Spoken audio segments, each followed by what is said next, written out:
भाग 11।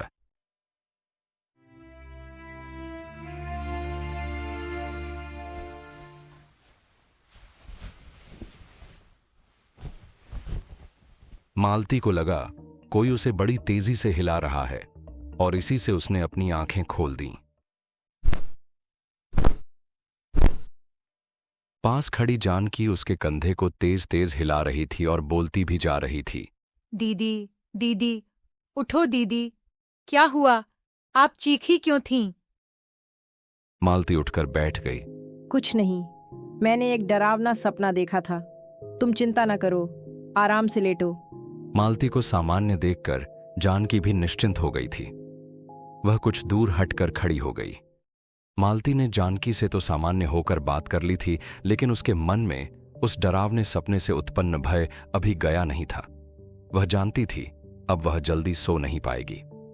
रात भर वह उसी सपने के बारे में सोच सोच कर जागती रहेगी। उसने नींद की गोली खाकर सोने का इरादा किया। उसे रात में नींद न आने की समस्या तो काफी समय से थी और उसके निदान के लिए वह अक्सर नींद की गोली खा लेती थी। उसके पास कुछ नींद की गोलियां हमेशा रखी रहती थीं। उसने जानकी से कहा, सुनो, अलमारी में मेरा दवाई का डिब्बा रखा है, उसे जरा उठा दो और एक गिलास पानी भी ले आना। जानकी ने वैसा ही किया। मालती ने डिब्बा खोला, उसमें से नींद की गोली का पत्ता निकाला, एक गोली ली और पानी के साथ निगल गई। नींद की गोली ने जल्द ही असर किया और उसकी आंखें बंद होने लगीं और वह फिर से लेट गई। उन्होंने जानकी से कहा, तुम भी लेटो, मुझे भी नींद आ रही है। जानकी चुपचाप जाकर बेड के एक कोने में लेट गई। उसके 5 मिनट बाद ही मालती गहरी नींद की चपेट में आ गई थी। कुछ देर बाद जानकी भी सो गई। इसके 1 घंटे बाद जब रात के 2:30 बजे थे और मकान का हर व्यक्ति गहरी नींद के आगोश में समाया था, चारों तरफ नीरवता छाई थी। ठीक उसी समय एक काला साया, जिसने ऊपर से नीचे तक काले कपड़े पहने हुए थे और इसी कारण वह रात के अंधेरे में पूरी तरह से घुल मिल गया था, तेजी से जीना चढ़ रहा था। उसने इस तरह के जूते पहन रखे थे कि उससे चलने पर बिल्कुल भी आवाज नहीं हो रही थी। वह तेजी से चलता हुआ मालती के कमरे के सामने पहुंचा। कमरे का दरवाजा अंदर से बंद था। वह दरवाजे के सामने पहुंचा और कुछ पल दरवाजे को देखता रहा। अचानक ही दरवाजे की सिटकनी अपने आप नीचे सरक गई, जिसकी चट्ट की आवाज बाहर तक आई और दरवाजे के पल्ले अपने आप खुल गए। अंदर बिस्तर पर दोनों महिलाएं लेटी दिख रही थीं। कमरे में एक कम प्रकाश का नाइट बल्ब जल रहा था, जिससे कमरे में बहुत थोड़ा प्रकाश था। वह काला साया कमरे में प्रवेश कर गया, लेकिन वह साया मालती के पास नहीं गया, बल्कि जानकी के पास जा खड़ा हुआ। उसने अपनी जेब से एक कपड़ा निकाला और जानकी की नाक पर रख दिया, परंतु जानकी पूर्ववत सोती रही। अब उसने जानकी के शरीर को बाहों में उठा लिया और बाहर की तरफ चल दिया। कमरे से बाहर निकलकर उसने कमरे के दरवाजे को कंधे की सहायता से भिड़ा दिया। अब वह जानकी के शरीर को दोनों हाथों से उठाए हुए जीने से नीचे उतर रहा था। भूमितल पर आकर वह साया जानकी के शरीर को लेकर जानकी के कमरे की तरफ बढ़ चला। जानकी के कमरे का दरवाजा खुला था। शायद जानकी के पति ने जानकी के न होने और गर्मी से बचने के लिए दरवाजे खोल रखे थे। कमरे के अंदर एक तख्त पर जानकी का पति गहरी नींद सो रहा था। साये ने जानकी के शरीर को उठाए हुए कमरे में प्रवेश किया। उसने जानकी के शरीर को तख्त पर उसके पति के बगल में लिटा दिया। साया उसके बाद पलटा और उसी तरह से कमरे से बाहर निकल गया, जैसे सावधानीपूर्वक कमरे में प्रविष्ट हुआ था। और कुछ ही देर बाद वह चारों ओर फैले अंधेरे में विलीन हो गया। सुबह के 6:30 बजे मालती की आंख खुली। वातावरण में चारों तरफ प्रकाश फैल गया था। मालती ने चारों तरफ नजर दौड़ाई। उन्हें कमरे में कहीं जानकी नजर नहीं आई, लेकिन फिर उन्होंने सोचा, आज उन्हें उठने में देर हो गई है, इसी से जानकी उठकर नीचे चली गई होगी। इतनी देर में उन्होंने देख लिया था कि दरवाजा भिड़ा जरूर था, लेकिन उसकी सिटकनी खुली थी। पहले तो उन्होंने इसे एक सामान्य बात माना, लेकिन उनके मन में कुछ खटक रहा था। उनके अंतर्मन में यह आवाज आ रही थी कि जितना सामान्य सब कुछ दिख रहा है उतना है नहीं।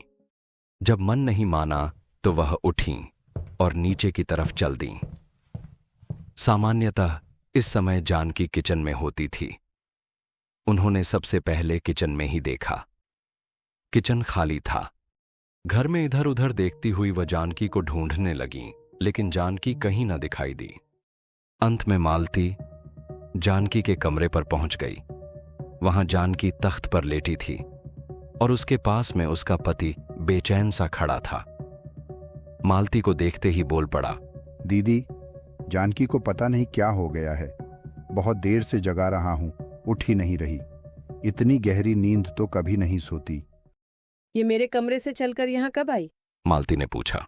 मुझे नहीं पता। जब मेरी आंख खुली तो ये यही सो रही थी। मुझे पता ही नहीं चला ये कब वहां से चलकर यहाँ आ गई। जब तुम सो रहे थे तो ये कमरे के अंदर कैसे आई? मतलब दरवाजा किसने खोला?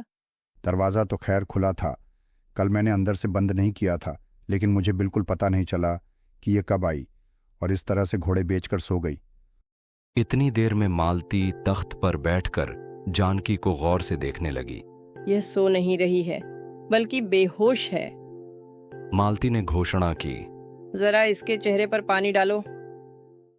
रामदरश एक जग में पानी ले आया। जानकी के मुंह पर एक चुल्लू भर पानी डाला गया तो उसके शरीर में कुछ हरकत हुई। थोड़ी देर बाद फिर से उसके चेहरे पर पानी डाला गया। अब की बार जानकी ने अपनी आंखें खोल दी। पानी डालने से गीले हुए चेहरे को हथेली के पृष्ठभाग से साफ किया और असमंजस भरे स्वर में पूछा, मैं कहाँ हूँ? रामदर्श ने आश्चर्य भरे स्वर में कहा, क्या हो गया है तुम्हें? तुम अपने कमरे को नहीं पहचान पा रही हो? वह धीरे से बोली, पहचान रही हूँ। तुम दीदी के कमरे से चलकर यहाँ तक कब आईं? मुझे नहीं पता मैं कब यहाँ आई और कौन मुझे यहाँ लाया, क्योंकि मैं दीदी के साथ उनके कमरे पर सोई थी और अभी अपने कमरे पर मेरी आंख खुली है। मैं नहीं जानती कैसे हुआ सब। और मालती तथा रामदरश जानकी को अचरज और अविश्वसनीयता से देख रहे थे।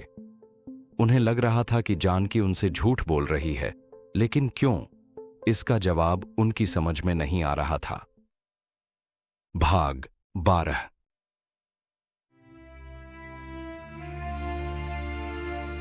आप लोग विश्वास करिए, मैं सच कह रही हूँ।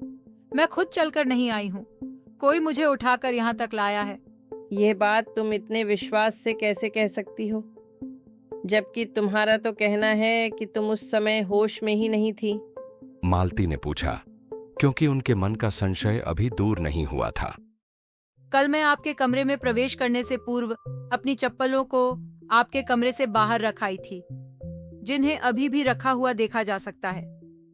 अगर मैं रात में अपने कमरे तक अपने पैरों पर चलकर आई थी तो वह चप्पलें अभी भी आपके दरवाजे पर कैसे रखी होती? क्या मैं नंगे पांव चली होंगी? तुम यह कहना चाहती हो कि तुम अपने कमरे तक स्वयं चलकर नहीं आई हो, बल्कि कोई और तुम्हें यहाँ तक लाया है? बिल्कुल यही कहना चाहती हूँ, और यह सब काम किसी इंसान का नहीं है। तो किसका है? उसी शैतान के देवता का। दीदी, पुलिस को उसके बारे में बताने से वह हम दोनों से नाराज है और अब इसी तरह से हमें परेशान करेगा। दीदी, उस शैतान के देवता से बचने के लिए हमें कुछ पूजा पाठ कराना होगा। ठीक है, जल्दी से किसी सिद्ध तांत्रिक से संपर्क करके इस बारे में बात करते हैं, मालती ने कहा और वह कमरे से बाहर निकल आई। अब वह पुनः एक दुविधा में फंस गई थी। एक तरफ उसका मन कह रहा था कि पुलिस को इस बारे में बता दे। अगर जानकी अपने कमरे तक खुद चलकर नहीं आई है तो यह सामान्य बात नहीं है। दूसरी तरफ यह भी शंका थी कि यदि पुलिस को बताने से वह दूसरी दुनिया की शक्ति नाराज हो जाती है तो यूं छोटी छोटी हर बात पुलिस को बताने से तो उसका गुस्सा और भी बढ़ जाएगा। लेकिन कुछ देर के चिंतन के बाद वह इसी निष्कर्ष पर पहुंची कि दूसरी दुनिया के शैतान से ज्यादा उसे पुलिस से डरना चाहिए। उसे यह बात पुलिस को बता देनी चाहिए, वरना जब पता चलेगी तो वह खपती सब इंस्पेक्टर तो उसके प्राण ही खा जाएगा।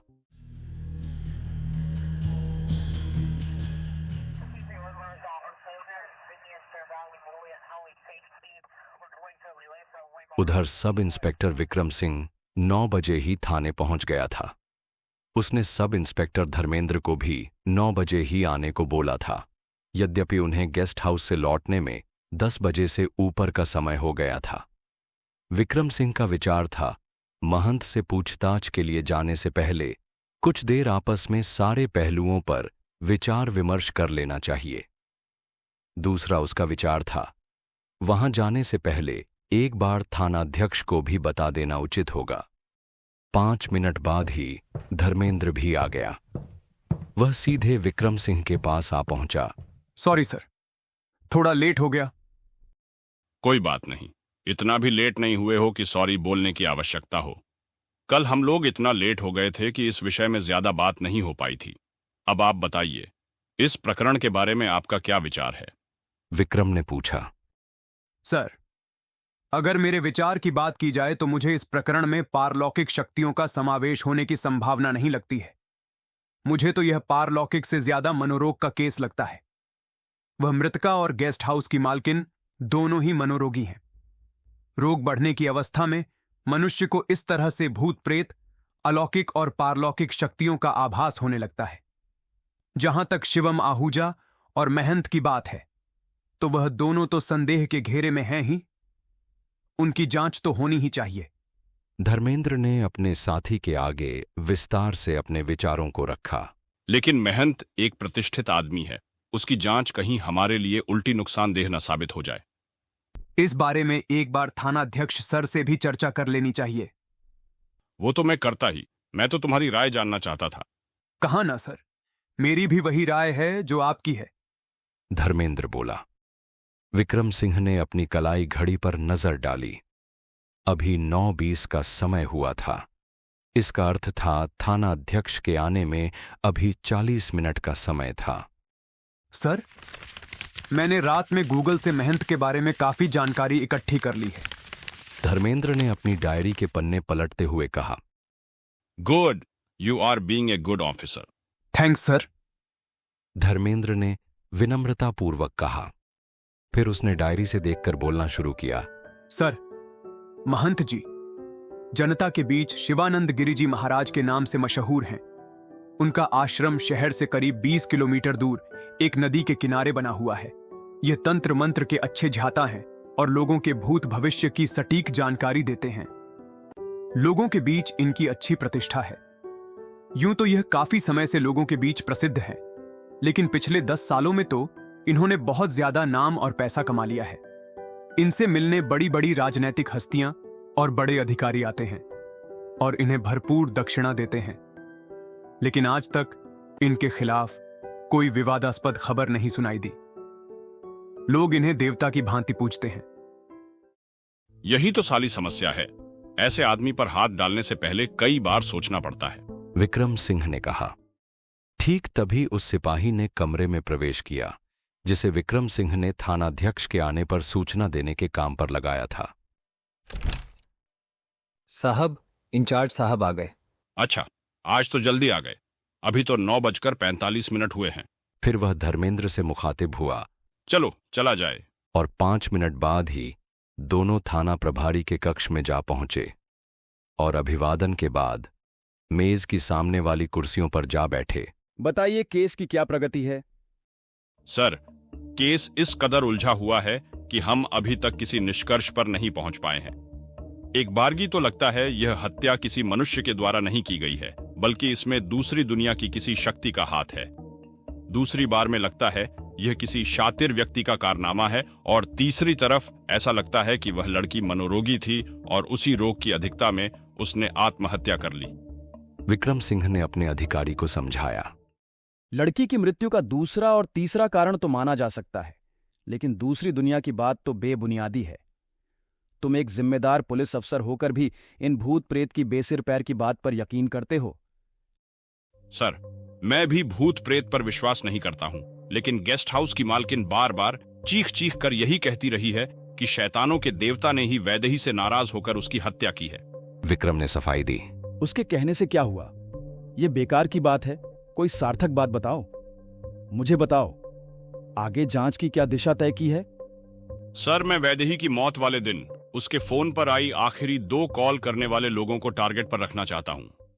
अभी इंस्पेक्टर कुछ और बोलता कि तभी उसके फोन पर कॉल आ गई। उसने देखा एसीपी का नंबर फ्लैश कर रहा था। तब सबसे पहला प्रश्न जो उसके मन में उभरा, अचानक से एसीपी क्यों फोन कर रहे हैं?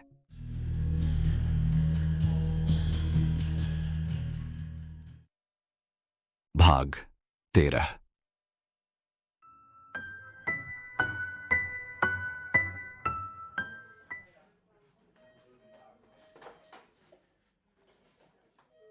जय हिंद सर। थानाध्यक्ष राहुल पांडे ने फोन रिसीव करते हुए कहा। पांडे जी। इतना कहकर एसीपी चुप हो गए, जैसे भूल गए हों कि पांडे को फोन क्यों किया है। फिर उन्हें याद आया। हाँ, उस गेस्ट हाउस केस का क्या हुआ? सर, हमारी टीम पूरी मेहनत से जांच कर रही है। मुझे पूरी उम्मीद है कि हम जल्दी ही किसी निष्कर्ष पर पहुंच जाएंगे। पांडे, तुम जो बात कह रहे हो वह प्रमोटी थानेदारों के मुंह से तो अच्छी लगती है, तुम्हारे मुंह से नहीं अच्छी लग रही। तुम्हें अभी बहुत लंबी नौकरी करनी है, बहुत ऊंचे पद तक जाना है। तुम्हें ऐसे टालने वाले जवाब नहीं देने चाहिए। तुम्हें थाना इंचार्ज बनाया इसीलिए गया है कि फील्ड का एक्सपीरियंस ले सको। तुम्हें आगे आकर केस की खुद ही जांच करनी चाहिए। ठीक सर, ओके सर, मैं खुद जांच करता हूं। पांडे ने हड़बड़ाते हुए कहा। देखो, जो लड़की मरी है उसकी तगड़ी पहुंच थी। गृह मंत्री के पीआरओ का फोन आया था कि मंत्री जी कह रहे हैं कि जल्द ही केस हल होना चाहिए। ठीक है सर, मैं जल्द ही इसे हल करने की कोशिश तो कर ही सकता हूं। इंस्पेक्टर ने कहा। इसके बाद एसीपी ने फोन काट दिया। उस फोन के बाद वहां कुछ देर तक शांति बनी रही और फिर सब इंस्पेक्टर विक्रम सिंह ने ही महंत शिवानंद गिरी के बारे में पुनः चर्चा छेड़ दी।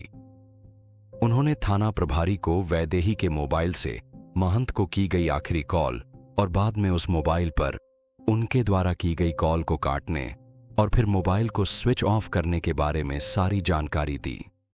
इतना कहने के बाद विक्रम आगे बोले। सर, इसीलिए मैं महंत से पूछताछ करके यह जानना चाहता हूं किस कारण से मेरे द्वारा वैदेही की मृत्यु की जानकारी देते ही उनका मोबाइल स्विच ऑफ हो गया था। अभी एसीपी साहब फोन पर यही बता रहे थे कि मुझे भी जांच में शामिल होना चाहिए। मैं भी तुम्हारे साथ चलूंगा। सर, आपके जाने की आवश्यकता नहीं है, मैं जाकर पूछताछ कर लेता हूं, फिर जैसा होगा आपको बताऊंगा। विक्रम सिंह ने अपने अधिकारी की बात का प्रतिरोध किया। उसे यह बिल्कुल भी पसंद न था कि उसे किसी की मातहती में जांच पर जाना पड़े। विक्रम सिंह, तुम मामले की गंभीरता नहीं समझ रहे हो। तुम नहीं जानते कि महंत की शहर में क्या प्रतिष्ठा है। अगर पूछताछ में कोई ऐसी बात हो गई जिसे महंत ने अपना अपमान समझा तो बवाल हो जाएगा। और फिर अगर उनके श्रद्धालुओं को पता चल गया कि पुलिस वाले उनके महंत जी से एक हत्या के केस की पूछताछ कर रहे हैं और पूछताछ के नाम पर उनका अपमान हो रहा है, तो वह सब पुलिस के खिलाफ खड़े हो जाएंगे और बेवजह टकराव की स्थिति बन सकती है। थाना प्रभारी के लहजे में तल्खी थी। जानता हूं सर, महंत और उनके भक्तों की पावर को। मैं तो यह भी जानता हूं कि उनके भक्तों में कई राज्य एवं कैबिनेट मंत्री भी शामिल हैं। उसके बाद भी मैं महंत से पूछताछ करना चाहूंगा और इस हत्या में यदि उनका जरा भी इन्वॉल्वमेंट दिखा तो मैं उन्हें उनके अंजाम तक पहुंचाने से भी बाज नहीं आऊंगा।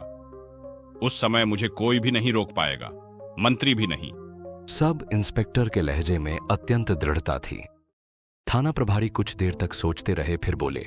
मुझे तुम्हारी निष्ठा पर जरा भी संदेह नहीं है, लेकिन जो कारण तुमने बताया है उस कारण के आधार पर महंत जैसे महत्वपूर्ण व्यक्ति से पूछताछ करना कहीं हमारे लिए जल्दबाजी का सौदा न हो जाए।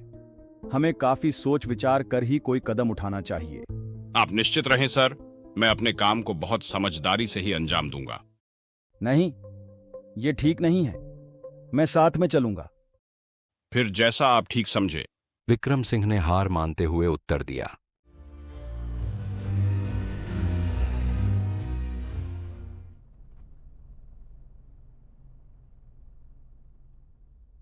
उसकी थोड़ी ही देर बाद श्यामनगर थाना प्रभारी राहुल पांडेय, सब इंस्पेक्टर विक्रम सिंह और सब इंस्पेक्टर धर्मेंद्र दयाल विभागीय गाड़ी से महंत शिवानंद गिरी के आश्रम की ओर जा रहे थे। ये आश्रम नगर की सीमा से बाहर 20 किलोमीटर दूर सड़क से थोड़ा हटकर था। जीप में यात्रा करने वाला हर एक आदमी इस समय खामोश था और आगामी स्थितियों से निपटने के लिए मानसिक तैयारी कर रहा था।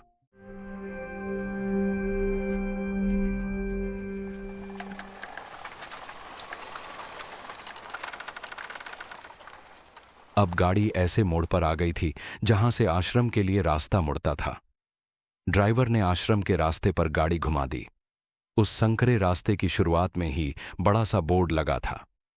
बोर्ड पर सफेद बैकग्राउंड में लाल रंग से लिखा था, रास्ता अखंड तंत्र साधना पीठ, आश्रम शिवानंद गिरिजी महाराज, दूरी 1.2 किलोमीटर। यह बोर्ड यह प्रदर्शित कर रहा था कि आश्रम पर आने वालों की संख्या काफी ज्यादा थी और दूर दूर से ऐसे लोग भी आते थे जिन्हें मार्ग की जानकारी नहीं होती थी। आश्रम द्वारा एक स्कूल का भी संचालन किया जाता था जिसमें मुख्य रूप से तंत्र विज्ञान की पढ़ाई होती थी। इसके लिए आश्रम ने देश के कई प्रसिद्ध आचार्यों को अपने स्कूल से जोड़ रखा था। इस स्कूल में काफी दूर दूर से छात्र पढ़ने के लिए आते थे। थोड़ी ही देर में पुलिस की गाड़ी आश्रम के मेन गेट के सामने जा पहुंची थी। आश्रम परिसर बहुत बड़ा था, जिसको 10 फीट ऊंची बाउंड्री वॉल से घेरा गया था। गेट अंदर से बंद था। पांडेय जी के कहने पर ड्राइवर ने हॉर्न बजाया। तुरंत गेट खुला और एक सशस्त्र गार्ड सामने आया, लेकिन पुलिस की जीप देखकर ठिठक कर रुक गया। गार्ड कुछ कहना चाहता था। पांडेय जी ने अपनी साइड की खिड़की का शीशा की वर्दी पर लगे और गार्ड की ओर देखकर बोले, कुछ बोल न सका। जी से मिलने जाना है।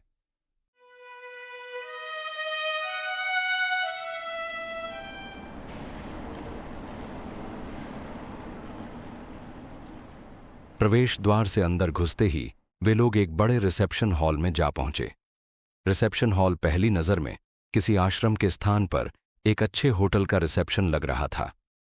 रिसेप्शन काउंटर पर मॉडल जैसा खूबसूरत युवक बैठा था। बस आश्रम वाली उसमें एक ही बात थी कि उसने कोट पैंट के स्थान पर भगवा कुर्ता और सफेद चूड़ीदार पायजामा पहन रखा था। उसने कुर्ते के ऊपर मां दुर्गा की फोटो वाली लॉकेट पहन रखी थी। इसके अतिरिक्त उसने एक बड़े दानों वाली रुद्राक्ष की माला भी पहन रखी थी, लेकिन वह चेहरे से पढ़ा लिखा भी लगता था। हम लोगों को महंत जी से मिलना था।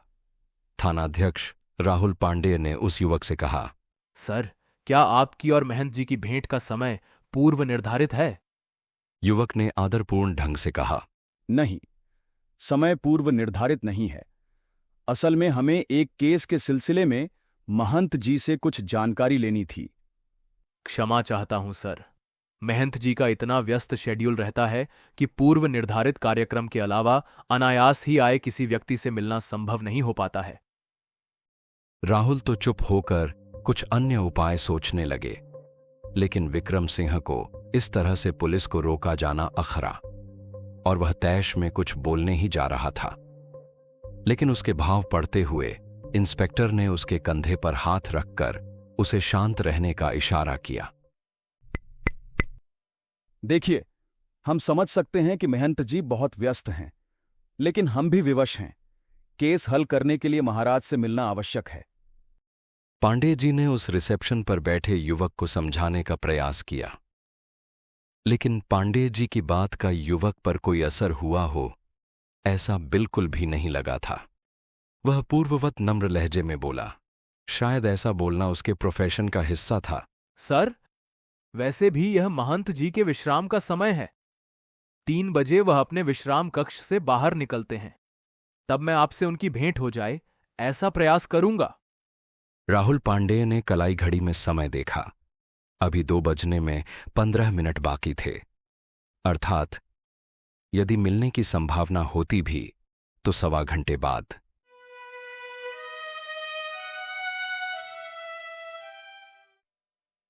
भाग 14।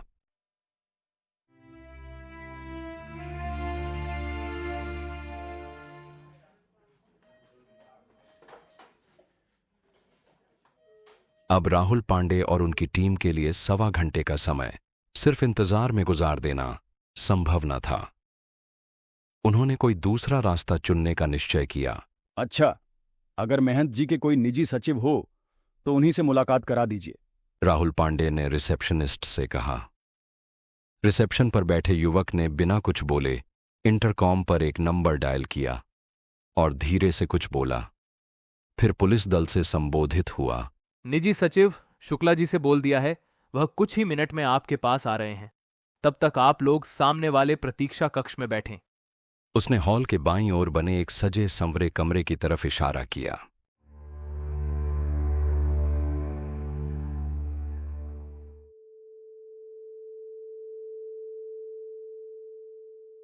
उन लोगों को प्रतीक्षा कक्ष में बैठे कुछ ही मिनट हुए थे कि तभी एक 50 वर्षीय व्यक्ति ने कमरे में प्रवेश किया। ड्रेस उसकी भी रिसेप्शनिस्ट जैसी ही थी। राहुल पांडे, विक्रम सिंह और धर्मेंद्र शीशे की मेज के पीछे पड़े एक बड़े से सोफे पर बैठे थे, जबकि वह आगंतुक साइड में पड़े एक अन्य सोफे पर बैठ गया। जी सर, रिसेप्शनिस्ट बता रहा था आप लोग महंत जी से मिलना चाहते थे। शुक्ला जी ने बोलना शुरू किया। हाँ, सही बता रहा था। हमारा महंत जी से मिलना बहुत जरूरी है। पांडे जी बोले। उसने पूछा तो कुछ नहीं, लेकिन उसकी आंखों से यही प्रश्न उभरा, किस लिए? लेकिन राहुल पांडे ने उसकी आंखों के प्रश्न को पढ़ लिया था। उसने जेब में हाथ डालकर वैदेही की तस्वीर निकाली और मेज पर शुक्ला के सामने रख दी। यह वही तस्वीर थी जो घटनास्थल पर पुलिस फोटोग्राफर ने खींची थी। चेहरे पर खून लिपटा होने के कारण उस तस्वीर में वैदेही की शक्ल अच्छे से पहचान में नहीं आ रही थी। तस्वीर देखते ही शुक्ला चौंका। यह युवती कौन है? है नहीं, थी। यह वैदेही शुक्ला नामक लड़की की तस्वीर है जो पिछले दिनों अपने कमरे में मृत पाई गई थी। राहुल पांडेय ने शुक्ला के मन की शंका दूर करने के लिहाज से बताया, लेकिन उसके चेहरे पर अनभिज्ञता अभी भी प्रदर्शित हो रही थी। इसीलिए विक्रम सिंह ने आगे बताने की जिम्मेदारी संभाल ली। यह स्टेट बैंक ऑफ इंडिया में कार्यरत थी और शहर के एक गेस्ट हाउस में पेइंग गेस्ट की तरह निवास करती थी। हम इसी के बारे में पड़ताल करने यहां आए हैं। लेकिन शुक्ला के चेहरे पर अभी भी असमंजस के भाव थे। लेकिन इस लड़की के बारे में पड़ताल करने के लिए आश्रम में आने का कारण? शुक्ला ने अपनी बात अधूरी छोड़ दी। पुलिस टीम का यहां आने का मुख्य कारण यह है कि मृतका के फोन पर जो अंतिम कॉल आई थी वह महंत जी के नंबर से की गई थी। राहुल पांडेय ने अपने प्रोफेशन के विपरीत बहुत नम्रता से अपनी बात समझाई। यह कोई साधारण बात नहीं थी। महंत जी के बारे में ऐसी बात कहने की हर आदमी की हिम्मत नहीं हो सकती थी। इस बात ने कुछ देर के लिए तो शुक्ला को भी विचलित कर दिया था, लेकिन उसने खुद को जल्द ही संयत करते हुए कहा, ठीक है सर, मैं पता लगाता हूं। महंत जी यदि निद्रा मग्न नहीं होंगे तो आपकी मुलाकात हो जाएगी। यह कहकर वह उठा और अंदर चला गया।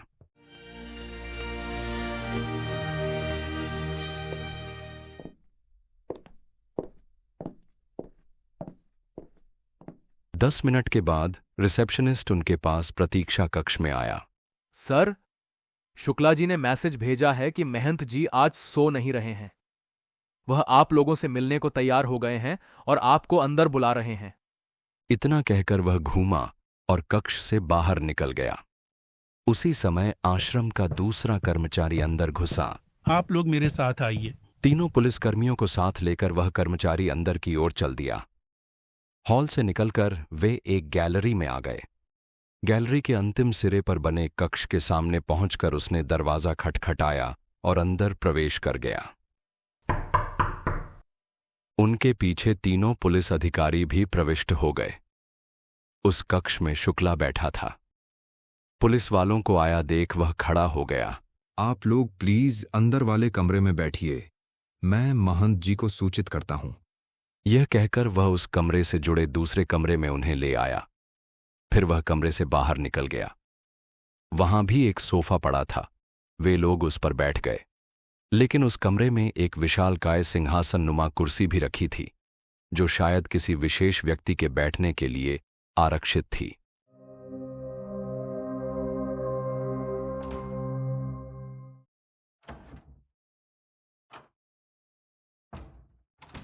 शुक्ला के अंदर जाने के कुछ देर बाद ही सामने वाले दरवाजे से महंत ने प्रवेश किया। करीब 60 साल की उम्र का महंत अंग्रेजों जैसे सफेद रंग और बलिष्ठ शरीर का व्यक्ति था। उसने भी आश्रम की ही परंपरागत ड्रेस धारण कर रखी थी। शायद इस आश्रम के हर व्यक्ति को वही ड्रेस पहनना आवश्यक था, चाहे कोई छोटा कर्मचारी हो या आश्रम का सर्वोच्च पदाधिकारी महंत।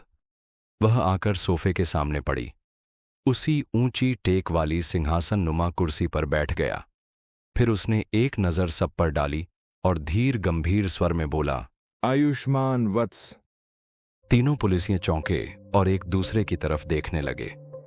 महंत जी उसी अंदाज में बोले, आप लोगों ने भले ही अपने से वरिष्ठ का सम्मान करना उचित नहीं समझा, लेकिन बुजुर्ग होने के नाते मेरा दायित्व है कि आपको आशीर्वाद देने में पीछे न रहूं। शुक्ला जी ने मुझे संपूर्ण जानकारी दे दी है। कृपया उस कन्या की फोटो दिखाइए जिसकी असमय ही मृत्यु हो गई, तथा मुझे वह फोन नंबर भी बताइए जिसके द्वारा उससे आखिरी बार बात की गई थी। राहुल पांडे ने महंत के आगे वही तस्वीर रख दी जो उन्होंने कुछ देर पहले शुक्ला को दिखाई थी। महंत ने गौर से तस्वीर देखा और फिर बड़बड़ाया, हे प्रभु, इसकी मृत्यु हो। मैं जानता था जिस रास्ते पर यह चल रही है उसका यही अंजाम होगा। एक बारगी तो उनके चेहरे पर कष्ट के भाव उभरे, जैसे उन्हें इस लड़की की मृत्यु से दुख हुआ हो। इंस्पेक्टर और सब इंस्पेक्टर दोनों ने उत्सुकता से महंत की तरफ देखा और विक्रम सिंह अपने को पूछने से रोक न सका, आप इस लड़की को पहले से जानते हैं? हाँ, एक बार मिला हूं।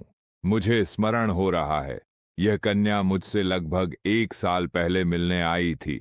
मुझे यह भी याद है कि वह किसी बैंक में काम करती थी। उसके साथ उसकी बैंक का साथी एक पंजाबी युवक भी साथ में आया था। राहुल पांडे और विक्रम सिंह के चेहरे पर हैरत के भाव तैरने लगे। 1 वर्ष पहले केवल एक बार मिली लड़की को कितनी अच्छी तरह से महंत ने याद कर रखा था। विस्मय भरे स्वर में विक्रम सिंह ने पूछा, महाराज, सिर्फ एक बार मिलने वाली लड़की को आपने 1 वर्ष बाद उस फोटो से कैसे पहचान लिया जिसमें उसका चेहरा भी अस्पष्ट है? उसके 2 कारण हैं। पहली बात, हम तांत्रिकों का मस्तिष्क सामान्य से कुछ अधिक ही विकसित होता है। हम संस्कृत के क्लिष्ट मंत्रों को भी आसानी से कंठस्थ कर लेते हैं। दूसरी बात, वह पढ़ी लिखी नौकरी पेशा लड़की होने के बाद भी अपने पिता की आत्मा से मिलवाने की जिस दृढ़ता से प्रार्थना कर रही थी, इन्हीं बातों के कारण उसकी छवि मेरे हृदय में बनी रही। महंत ने इस बात को इतनी सुगमता से कहा कि विक्रम सिंह जैसा काइयां पुलिस वाला भी चौंक गया। उन्हें लगा था वैदेही का जिक्र करने पर महंत हड़बड़ा जाएगा, लेकिन यहां तो कुछ भी ऐसा नहीं हुआ। तो आपका कहना है कि वह लड़की आपसे सिर्फ 1 बार मिली है। क्या आप बताएंगे कि वह आपसे दोबारा क्यों नहीं मिली? विक्रम सिंह ने पूछा। काश यह दोबारा मिली होती तो इस तरह असमय मौत को न प्राप्त होती। उसके मन में अपने पिता की आत्मा से मिलने की बड़ी तीव्र इच्छा थी। मेरे बार बार समझाने के बाद कि आत्मा से मुलाकात अत्यंत दुष्कर कार्य है, जिसमें साधक और आराधक दोनों की जान को खतरा हो सकता है। आत्मा का आवाहन कर हम प्रकृति के नियमों का उल्लंघन करेंगे, लेकिन उस पर मेरे समझाने का कोई असर नहीं हुआ। इतना कहकर महंत जी चुप हो गए। फिर क्या हुआ? जब वह अपने हठ पर अड़ी ही रही तो मैंने उससे कहा, मुझसे दोबारा मिले। फिर मैं उसके आग्रह पर विचार करूंगा, लेकिन वह दोबारा आई ही नहीं। महंत जी, अगर अन्यथा न लें तो मैं पूछना चाहता था कि वह लड़की आपके पास दोबारा आई नहीं, लेकिन यदि वह दोबारा आती तो क्या आप उसके आग्रह पर विचार करते? मेरा आशय था कि क्या उसके मृत पिता की आत्मा को आवाहन कर बुलाया जा सकता था? विक्रम सिंह ने पूछा। यह सत्य है कि मैं तांत्रिक हूं और प्रारंभिक दिनों में मैं तंत्र की उसी शाखा का अनुयायी था जिसके द्वारा उस लड़की की इच्छा पूरी की जा सकती थी। लेकिन पिछले कुछ वर्षों से मैंने अपना रास्ता बदल दिया है। मैं इस सत्य को समझ गया हूं कि हर आत्मा से ऊपर परमात्मा है। उससे संपर्क हो जाना ही अंतिम प्राप्ति है। अब मैं बस इनसे ही संपर्क करने की कोशिश कर रहा हूं। यह कहकर उन्होंने अपने गले से लटके लॉकेट में लगी दुर्गा जी के चित्र को माथे से लगा लिया।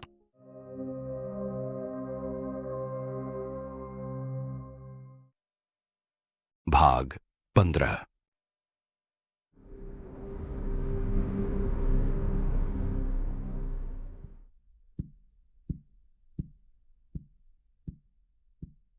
लेकिन विक्रम सिंह का दिमाग दूसरी ही दिशा में सोच रहा था। बार बार उसके दिमाग में यह बात उठती थी कि महंत जी से अंतिम कॉल के बारे में पूछे, लेकिन फिर वह अपने को रोक लेता था। उस बात से कहीं महंत जी नाराज हो गए? अगर कहीं इस बात से कुछ बवाल हो गया तो?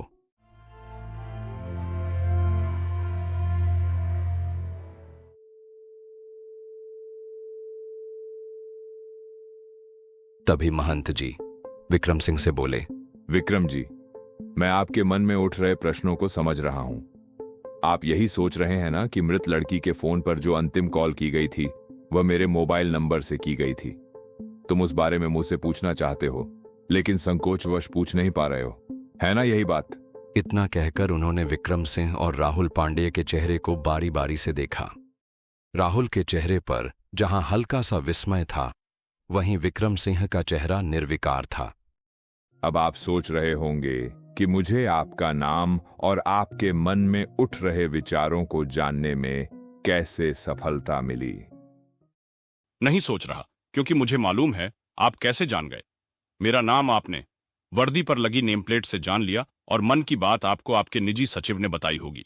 विक्रम सिंह ने जवाब दिया। महंत मुस्कुराए। काफी होशियार हो, आपकी बौद्धिक क्षमता ने प्रभावित किया। खैर, तुम्हारे प्रश्न का जवाब भी दूंगा, लेकिन पहले यह विचार कर लूं कि इस लड़की की मृत्यु कैसे हुई।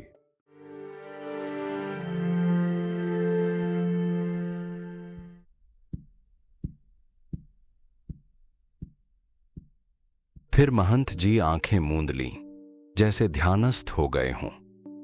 कुछ मिनट तक वह यूं ही बैठे रहे, चुपचाप आंखें बंद किए हुए। प्रत्येक आंख उन्हीं पर टिकी थी।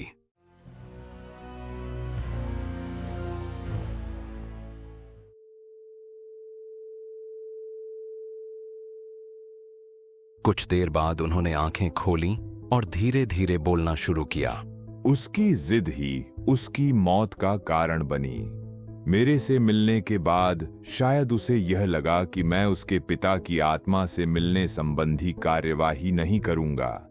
उधर वह अपने पिता की आत्मा से मिलने के लिए इतनी दृढ़ थी कि उसने दूसरे तांत्रिक से संपर्क किया और उस तांत्रिक ने अपने आधे अधूरे ज्ञान से अनुष्ठान प्रारंभ किया, लेकिन उसका सुपरिणाम के स्थान पर दुष्परिणाम प्राप्त हुआ।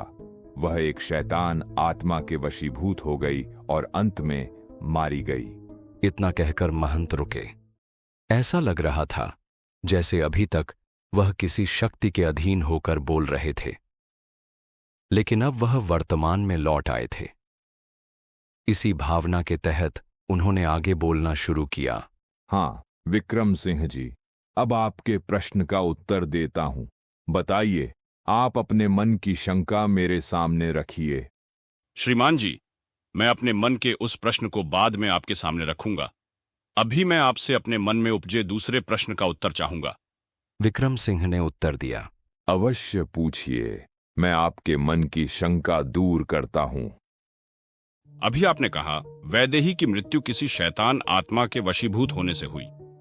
मेरा प्रश्न है, क्या उसको किसी आत्मा ने मार डाला? आपको इस विषय को लेकर संशय क्यों है? आत्मा तो परम शक्तिशाली है, तो वह तो उसकी हत्या मानव की भांति क्यों करेगा? वह तो किसी दैवीय विधि से भी मार सकता था, फिर ऐसा क्यों नहीं किया? तो तुम कह रहे हो कि उसे किसी मानव ने मारा है। क्या तुम निश्चिंत होकर कह सकते हो कि उसे किसी शैतान ने नहीं मारा? यह ऐसा प्रश्न था जिसने विक्रम सिंह जैसे आदमी को भी गड़बड़ा दिया और वह हकलाता हुआ बोला। मैं निश्चित रूप से तो नहीं कह सकता। प्रथम दृष्टया ऐसा प्रतीत होता है।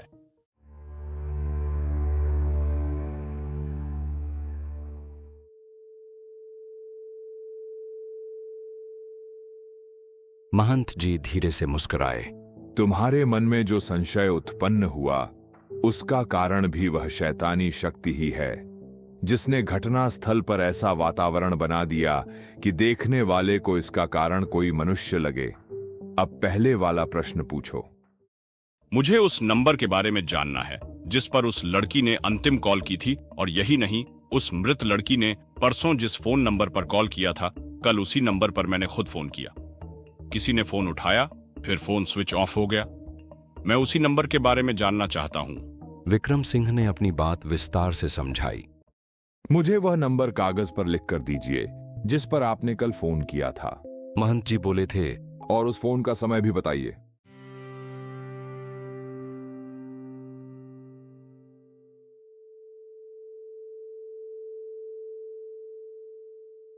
विक्रम सिंह ने अपने मोबाइल के कॉल रिकॉर्ड से देखा, 3:12 पर कॉल हुई थी। फिर उन्होंने कागज पर समय और मोबाइल नंबर लिखकर बढ़ा दिया। महंत जी ने कागज पर नजर दौड़ाई और फिर बोले, यह मोबाइल तो मैंने अपने ड्राइवर को दे दिया था, और फोन के समय में मैं प्रदेश के नगर विकास मंत्री के साथ मीटिंग में था। यह बताने का उद्देश्य सिर्फ इतना है कि तुम भले ना कहो, लेकिन मैं अच्छे से जानता हूं पुलिस की नौकरी की विवशता, हर एक पर अविश्वास करना। इसीलिए यह बताना जरूरी है, जिससे मेरी दिशा में सोचकर आप अपना समय व्यर्थ न करें। लेकिन 3:12 पर मेरी मीटिंग का प्रमाण तो हर समाचार तंत्र देगा। क्या आपके ड्राइवर से भेंट हो सकती है? इतनी देर से चुप बैठे इंस्पेक्टर राहुल बोले थे। मेरे पास इस समय 3 ड्राइवर हैं, लेकिन संयोग से जिस ड्राइवर को मैंने अपना मोबाइल दिया है उसकी पत्नी का स्वास्थ्य खराब होने के कारण सुबह ही गांव चला गया है।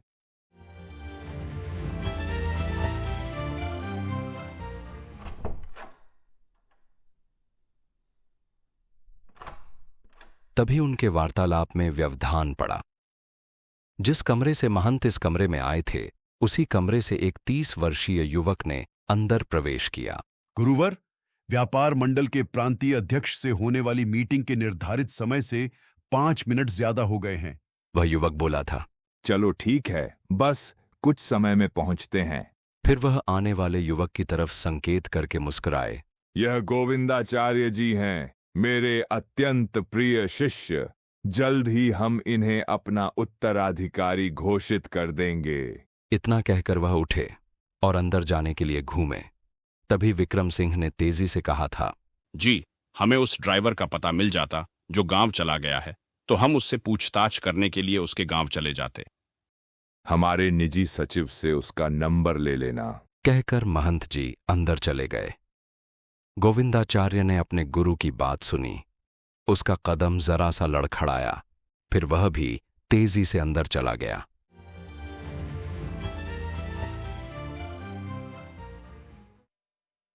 भाग 16।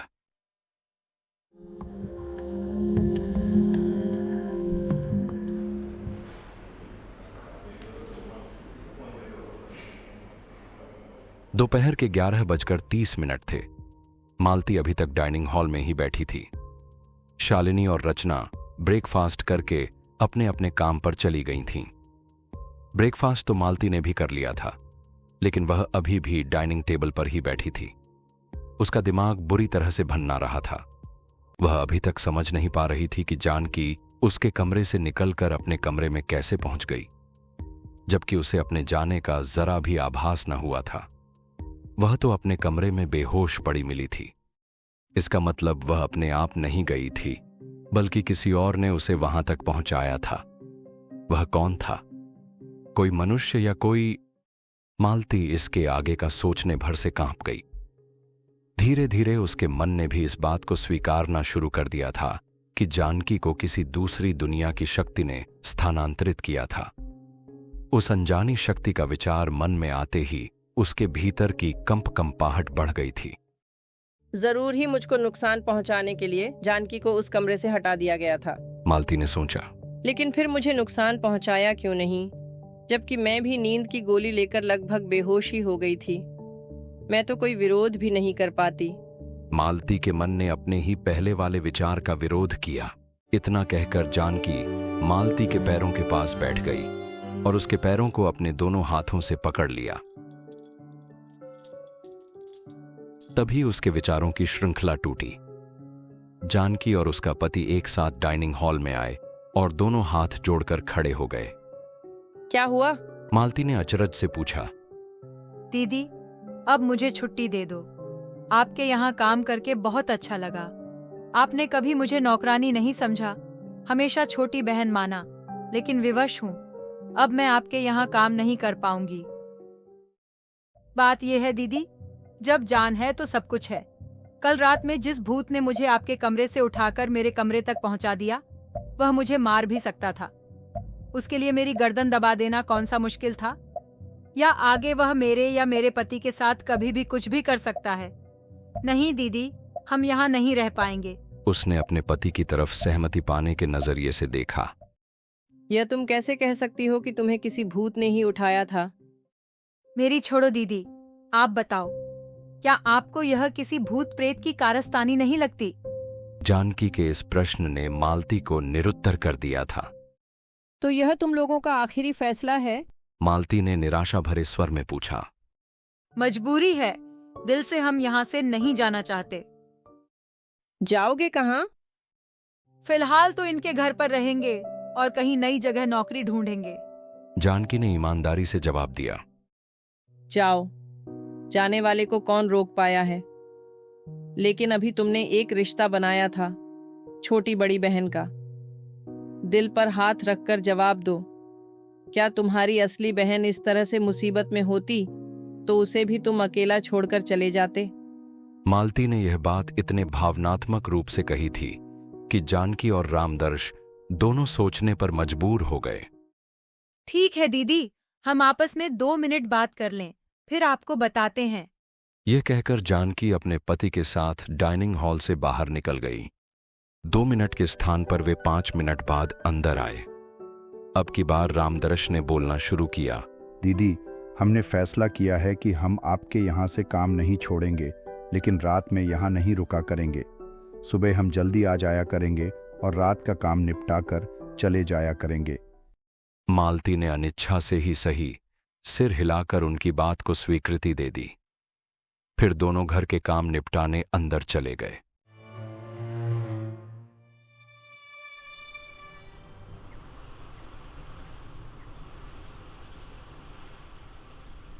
अब मालती के सोचने की दिशा बदल गई थी।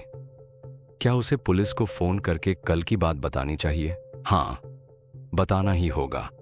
अब तो वह रात में अकेली ही रुका करेगी। ऐसे में पुलिस की तो कभी भी जरूरत पड़ सकती है। तब वे मुझ पर इल्जाम लगा देंगे कि मैंने पहले से सब कुछ क्यों नहीं बताया। मालती ने अंतिम निर्णय लिया। उसने अपना मोबाइल उठाया और विक्रम सिंह का नंबर सर्च कर डायल कर दिया। 2 बार घंटी बजी, फिर कॉल कट गई और मैसेज आ गया, I will call you later. इसका मतलब वह कहीं व्यस्त होंगे।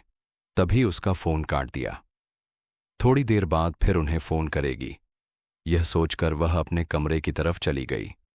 अब उसका मन उस डायरी को पढ़ने का था जो वैदेही ने मरने से पहले उसे सुरक्षित रखने के लिए दी थी।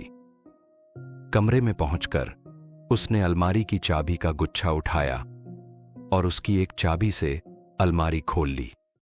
फिर उसने गुच्छे से दूसरी चाबी निकाली और उससे अलमारी का लॉकर भी खोल लिया। उसके बाद मालती ने लॉकर का दरवाजा खोला, लेकिन जैसे ही उसने अंदर देखा तो उसके प्राण हलक में आ गए। लॉकर में रखी डायरी गायब थी। उसे अच्छे से याद था कि उसने वैदेही से डायरी लेकर लॉकर में रख दी थी। तब से उसने न तो डायरी निकाली थी और न ही लॉकर खोला था। मालती का दिमाग घूम गया। बंद लॉकर से डायरी निकलकर कैसे गायब हो गई? वैसे तो लॉकर इतना बड़ा नहीं था और न ही उसमें बहुत ज्यादा सामान था। फिर डायरी इतनी छोटी भी नहीं थी कि वह कहीं छुप जाती। फिर भी हड़बड़ाते हुए उसने लॉकर के सामान को उलटना पलटना शुरू कर दिया, लेकिन डायरी मिलती तो तब जब वहां होती। मालती सिर पकड़कर बैठ गई। अब उसे पूरा विश्वास हो गया था कि उसके साथ कुछ न कुछ बुरा होकर ही रहेगा।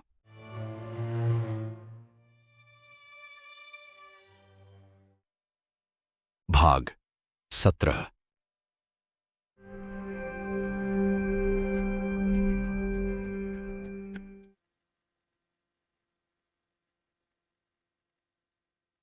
विक्रम सिंह ने महंत के कहे अनुसार उनके निजी सचिव से ड्राइवर के गांव का पता ले लिया था। फिलहाल अब उनका वहां कोई काम न था, इसलिए उन्होंने अब वहां से निकलने का मन बना लिया था। तभी विक्रम सिंह ने पता नहीं क्या सोचा और निजी सचिव शुक्ला से ड्राइवर का लोकल एड्रेस भी ले लिया था। निजी सचिव ने उन्हें ड्राइवर के बारे में संक्षेप में बता भी दिया था। ड्राइवर का नाम शैलेश यादव था। उम्र करीब 35 वर्ष के करीब होगी। वह 4 साल से आश्रम की गाड़ियां चला रहा था।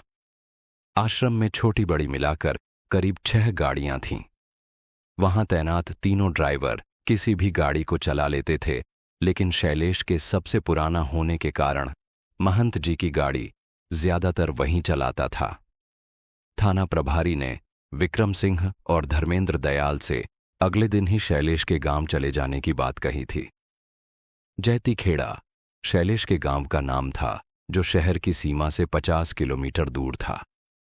तभी विक्रम सिंह ने अपने थाना प्रभारी से कहा था, मैं सोच रहा था ड्राइवर के लोकल एड्रेस तक एक चक्कर अभी ही लगा लूं, हो सकता वह गांव गया ही ना हो। ठीक है, हो लेना। ऐसा करो, मैं थाने में उतर जाऊंगा, फिर आप दोनों चले जाना। राहुल पांडेय ने कहा था। शैलेश का कमरा शहर से थोड़ा बाहर था और आश्रम से एक रास्ता बाहर ही बाहर कमरे तक गया था, जिससे कमरे की दूरी सिर्फ 3 किलोमीटर ही पड़ती थी। विक्रम सिंह और उनके साथ के पुलिसिये थाना होकर शैलेश के कमरे पर जाना चाहते थे, इसलिए उनके लिए वह दूरी 3 किलोमीटर के स्थान पर 19 किलोमीटर हो गई थी।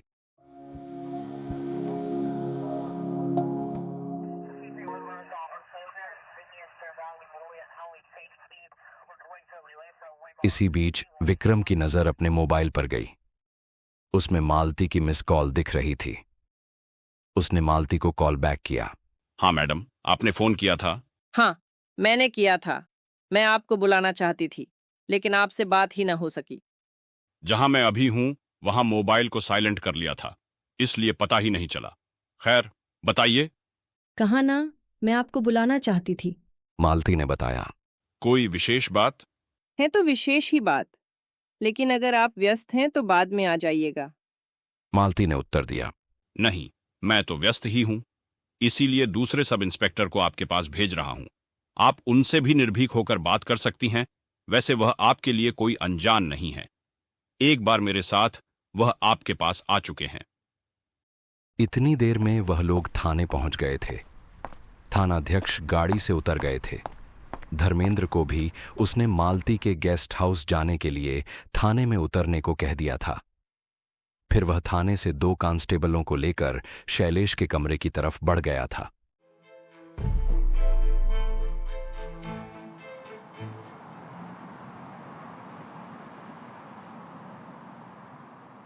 शैलेश का कमरा जवाहर नगर क्षेत्र में था, जो नव विकसित कॉलोनी थी। जिस भवन में उसका कमरा था वह एक 3 मंजिला मकान था। खोजते हुए जब विक्रम सिंह और धर्मेंद्र दयाल मकान के सामने पहुंचे, उस समय शाम के 5 बज गए थे। वो लोग गाड़ी से उतरे और मकान की तरफ देखने लगे कि तभी मकान के गलियारे से एक आदमी तेज गति से निकला और एक दिशा में जाने को मुड़ा कि तभी विक्रम सिंह ने आवाज दी। 1 मिनट, जरा सुनिए। वह आदमी पलटा और विक्रम सिंह को प्रश्नवाचक नजरों से देखा। कहिए। आप इसी बिल्डिंग में रहते हैं? जी हाँ। वह शांत स्वर में बोला। महंत शिवानंद जी के ड्राइवर शैलेश यादव इसी बिल्डिंग में कहीं रहते हैं। आप जानते हैं कहाँ रहते हैं? प्रथम तल पर कोने वाला कमरा है। क्या वह कमरे में है? उस आदमी ने सहमति में सिर हिलाया, घूमा और तेज गति से आगे बढ़ चला।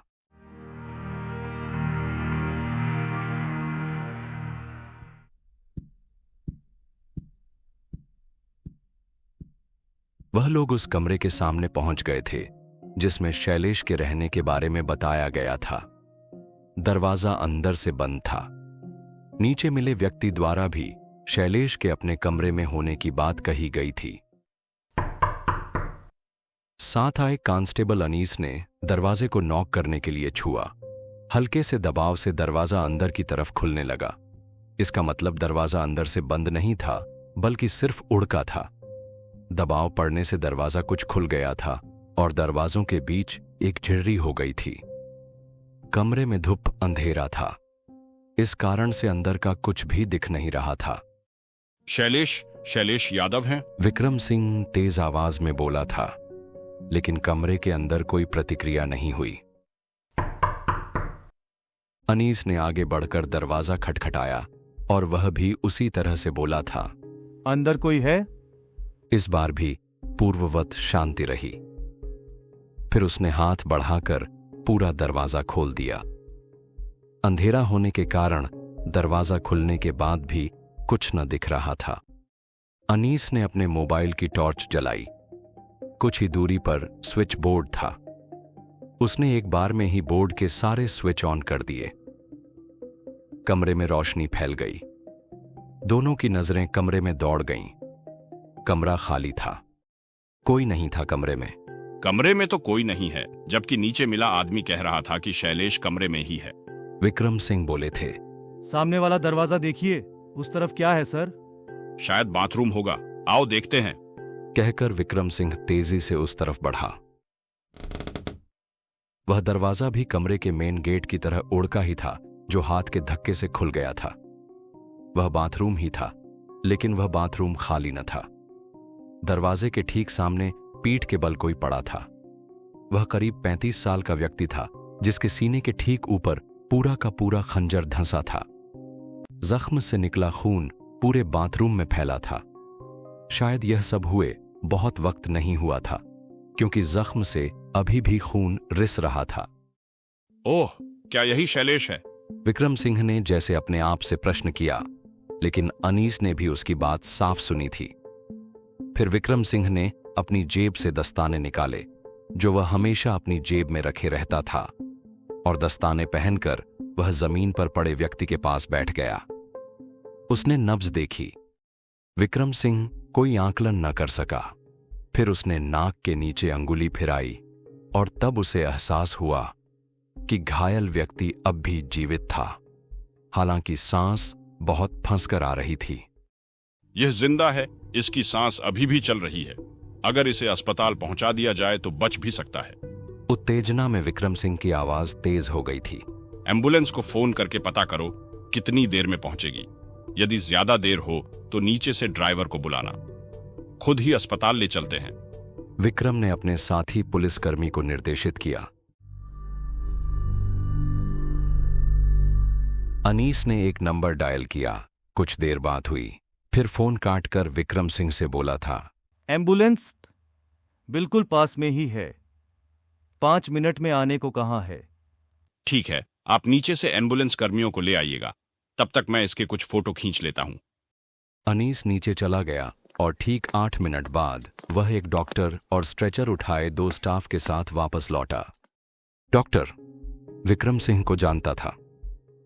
उसने सब इंस्पेक्टर का अभिवादन किया और फिर घायल व्यक्ति के पास बैठ गया। कुछ पल उसका चेहरा देखा और फिर खड़ा हो गया। अब यह जीवित नहीं है, उसने घोषणा कर दी। क्या मतलब मर गया? अभी 10 मिनट पहले तो यह जिंदा था। विक्रम सिंह के लहजे में विस्मय था। हो सकता है, लेकिन अब जिंदा नहीं है, डॉक्टर ने बताया और अपने साथ आए स्टाफ को चलने का इशारा किया। क्या आप जा रहे हैं? अनीस ने पूछा। हाँ, यहां मेरा अब कोई काम नहीं है। मृत्यु के कारणों की खोजबीन करने के लिए फॉरेंसिक वाले और पुलिस डॉक्टरों को तो आप लोग ही बुलाओगे। कहते हुए एम्बुलेंस के साथ आया डॉक्टर बाहर निकल गया। अनीस, सबसे पहले तो तुम पता करो यह बिल्डिंग किस थाने के अंतर्गत आती है। उस थाने में फोन लगाओ और उन्हें इस मर्डर के बारे में विस्तार से बताओ तथा उनसे कहो कि यहां पर पुलिस के बड़े दल के साथ एक मजबूत महिला पुलिसकर्मी भी भेजी जाए। उसके बाद फॉरेंसिक एवं फिंगरप्रिंट एक्सपर्ट को भी फोन करके बुलाओ। विक्रम सिंह ने कहा। अनीस ने जेब से मोबाइल निकालकर सब इंस्पेक्टर के निर्देशों का अनुपालन शुरू कर दिया।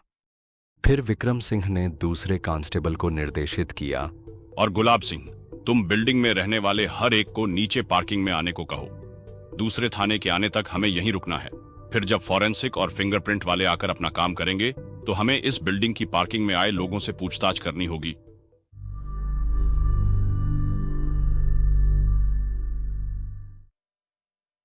भाग 18।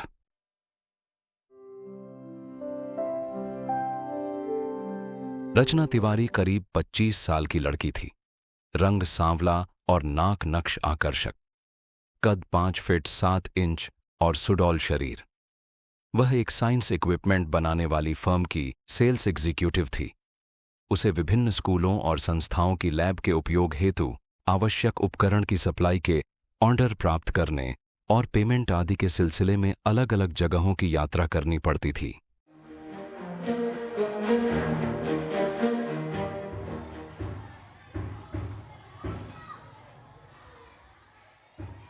आज वह जिस जगह ऑर्डर प्राप्त करने जा रही थी वह एक ट्रस्ट द्वारा संचालित होने वाला स्कूल था और जिसे जल्दी ही इंटरमीडिएट की मान्यता मिली थी।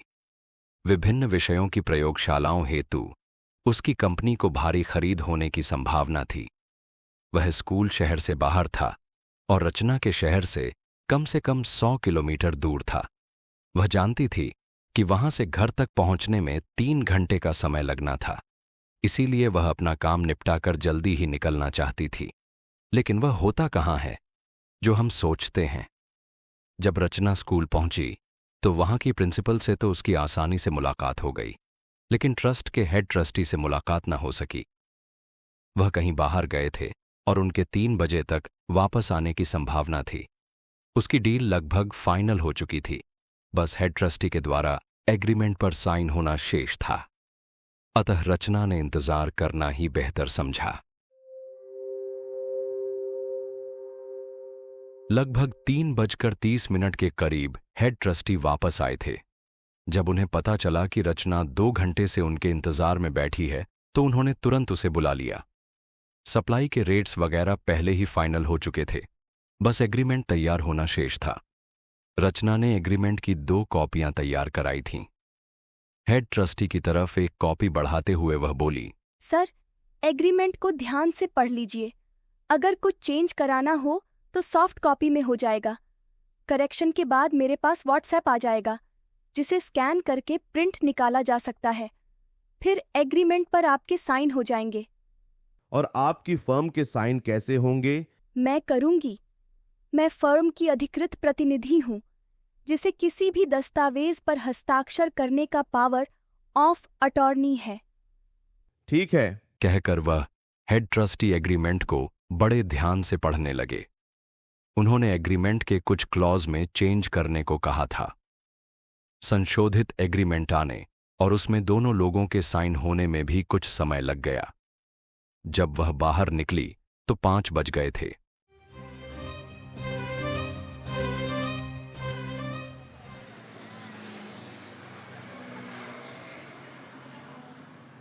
हो चुकी देरी के दृष्टिगत उसने ओला कैब पहले ही बुला ली थी। स्कूल के गेट पर उसे ज्यादा इंतजार नहीं करना पड़ा। कुछ ही देर बाद ओला टैक्सी आ गई थी।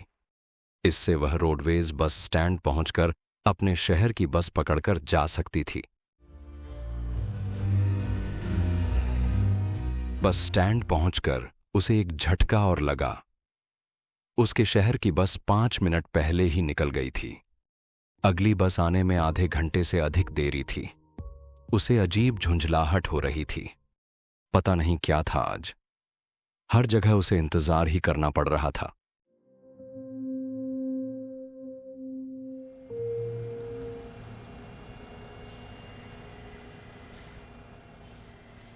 जब वह बस पर बैठी तो 6:15 हो गए थे। यहां से अगर ठीक ठाक रफ्तार से बस चले तब भी उसे 9 तो बजने ही थे। लेकिन अब किया क्या जा सकता था। उसे जो देरी हुई थी उस पर उसका वश न था। वैदेही की मौत के बाद खन्ना आंटी ने सबसे कह दिया था कि हर लड़की 8:30 तक डिनर टेबल पर बैठ जाए, अनावश्यक रूप से कोई देर न करे। आंटी का कहना था कि जानकी ने उनसे कहा है कि वह हर हाल में 9 बजे तक गेस्ट हाउस से अपने घर के लिए निकल जाएगी। उसके बाद भी यदि किसी लड़की को देर होती थी तो जानकी उसका टिफिन पैक कर उसके कमरे में पहुंचा देती थी। रचना ने देर हो जाने की बात जानकी को बता देना ही उचित समझा। अरे, मैं रचना बोल रही थी। हाँ मेम साहब, बताओ। मैं शहर से बाहर गई थी। लौटने में देर हो जाएगी तो मेरा टिफिन मेरे कमरे के गेट पर रख देना। वो तो आपके बिना कहे ही रख देती, लेकिन मैडम जी, मैं देर तक रुक नहीं पाऊंगी। हाँ हाँ, जल्दी चली जाना। फोन काटकर उसने बैग में रख लिया। बस भी आज सामान्य से धीमी गति से चल रही थी।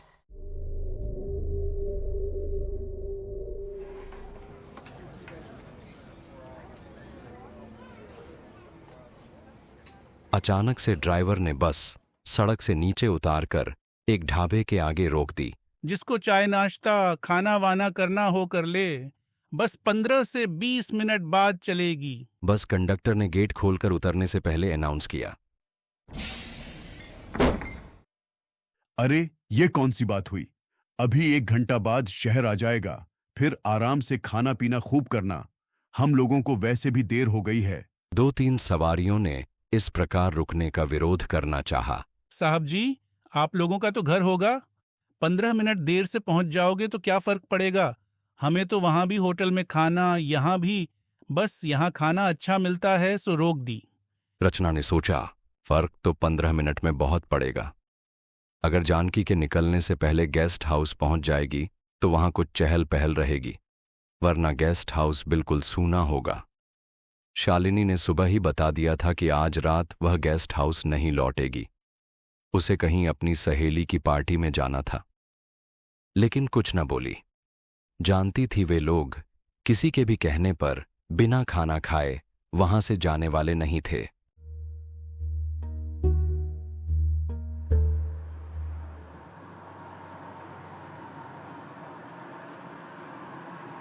जब रचना को बैठाए हुए आ रहा मैनुअल रिक्शा गेस्ट हाउस वाली गली में घूमा तो 9:30 से ऊपर समय हो रहा था।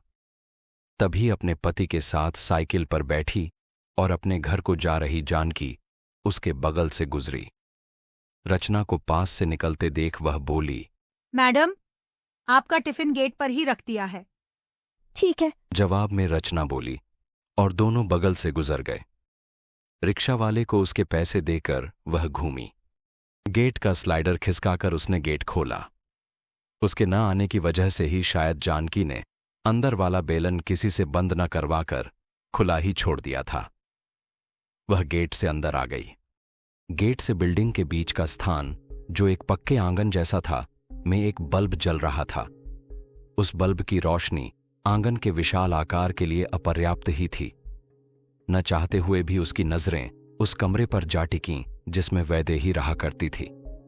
अभी भी उसको पुलिस ने सील कर रखा था। उसने जल्दी से नजरें हटा लीं। अन्य तीनों लड़कियों के कमरे के दरवाजे भी अंदर से बंद थे। मालती भी ऊपर अपने कमरे में लेटी ही होगी। रचना के अंदर यह सोचकर धीरे धीरे डर पैदा होने लगा कि वह आंगन में अकेली थी। अकेलापन का एहसास होते ही उसकी नजर एक बार फिर वैदेही के कमरे की तरफ घूम गई।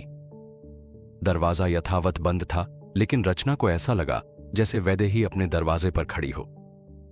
डरकर रचना ने अपने कमरे की तरफ देखा। चलो, अच्छा है कि उसका कमरा वहां से दूर था। जो होता है अच्छा ही होता है। उसके पुराने वैदेही के नजदीक वाले कमरे का बदलाव इस समय उसके लिए अच्छा ही था।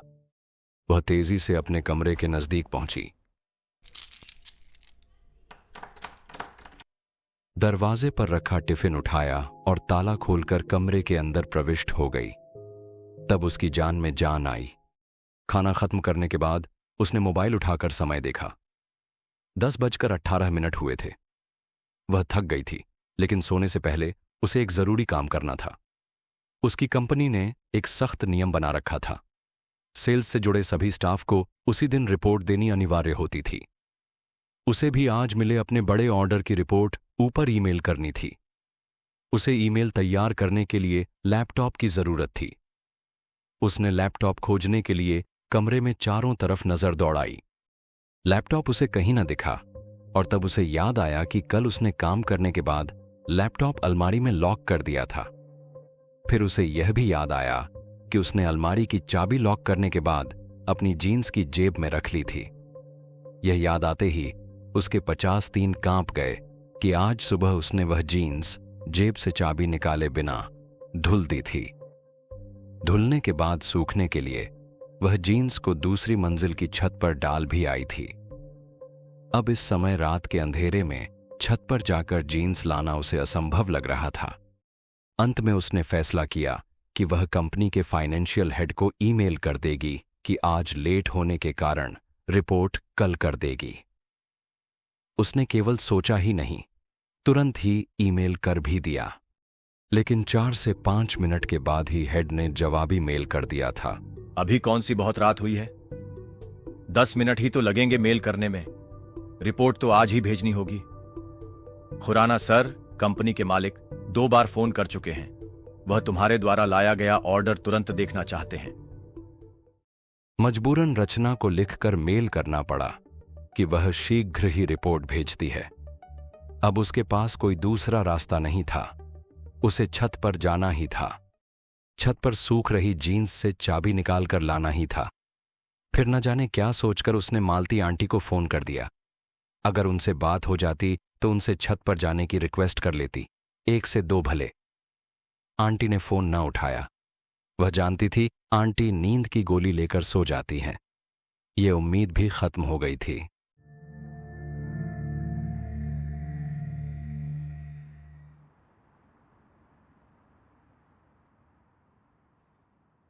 अब वह हिम्मत जुटाकर कमरे से बाहर निकली। उसने वैदेही के कमरे की तरफ देखा ही नहीं और तेजी से जीने पर चढ़ गई। उसने एक हाथ में टॉर्च पकड़ रखी थी। वह जानती थी कि छत पर कोई भी रोशनी का साधन नहीं है।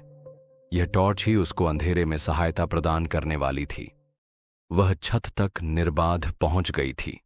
यद्यपि कृष्ण पक्ष की शुरुआत हो गई थी, परंतु छत पर इतनी रोशनी थी कि उसे सामने पड़ी अपनी जीन्स स्पष्ट दिख रही थी। वह तेजी से जीन्स की तरफ लपकी और उसकी जेबें टटोलने लगी।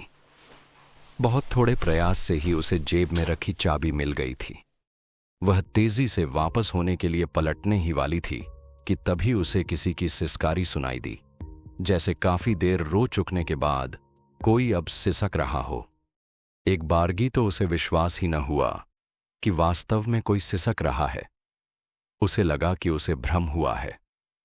वह इतनी देर से वैदेही के बारे में सोच रही थी, इसीलिए उसे इस तरह के काल्पनिक एहसास हो रहे थे। वह जाने के लिए पलट गई कि तभी सिसकी लेने वाला फिर से रोने लगा। रोने वाला जो भी कोई था, वह अब फूट फूट कर रोने लगा था। रचना ने आवाज की दिशा में देखा। रोने की आवाज छत के कोने में लगी पानी की टंकी की तरफ से आ रही थी। उसने अपनी टॉर्च का रुख टंकी की तरफ घुमा दिया, लेकिन उसे कुछ न दिखा। रोने की आवाज भी रुक गई थी। रचना फिर से घूमकर जाने को तत्पर हुई कि तभी से रोने की आवाज फिर आने लगी। रोने वाला इतने मार्मिक अंदाज में रो रहा था जैसे उसकी पूरी दुनिया उजड़ गई हो। डर के मारे उसके छक्के छूटने लगे थे। वह तेजी से वहां से भागना चाहती थी, लेकिन उसके पैर जैसे जमीन पर चिपक गए हों। वह दोबारा घूमने की स्थिति में नहीं थी। रचना, ओ रचना, मेरी तरफ देखो, मेरे साथ बहुत बड़ा धोखा हुआ है। उसे आवाज सुनाई दी, जिसे उसने स्पष्ट पहचान लिया। वह निश्चय ही वैदेही की ही आवाज थी। वह पलट गई थी और तब उसने देखा, पानी की टंकी की दीवार से टेक लगाए वैदेही बैठी थी। रचना को अपनी तरफ देखता पाकर वैदेही हाथ फैलाकर बोली थी, रचना, मैं धोखे का शिकार हो गई। मैं अनजाने में मारी गई। मैंने अभी मरना न था। लेकिन रचना को तो जैसे कुछ सुनाई ही नहीं दे रहा था। कुछ देर तो वह समझ ही न पाई, और जब उसे समझ में आया कि उसके सामने वैदेही की चुड़ैल बैठी है, तो उसे लगा कि उसकी आत्मा शरीर छोड़ रही है। उसके गले से हृदय विदारक चीख निकली और वह बेहोश होकर लुढ़क गई। रात के सन्नाटे में रचना की आवाज चारों तरफ गूंज गई थी।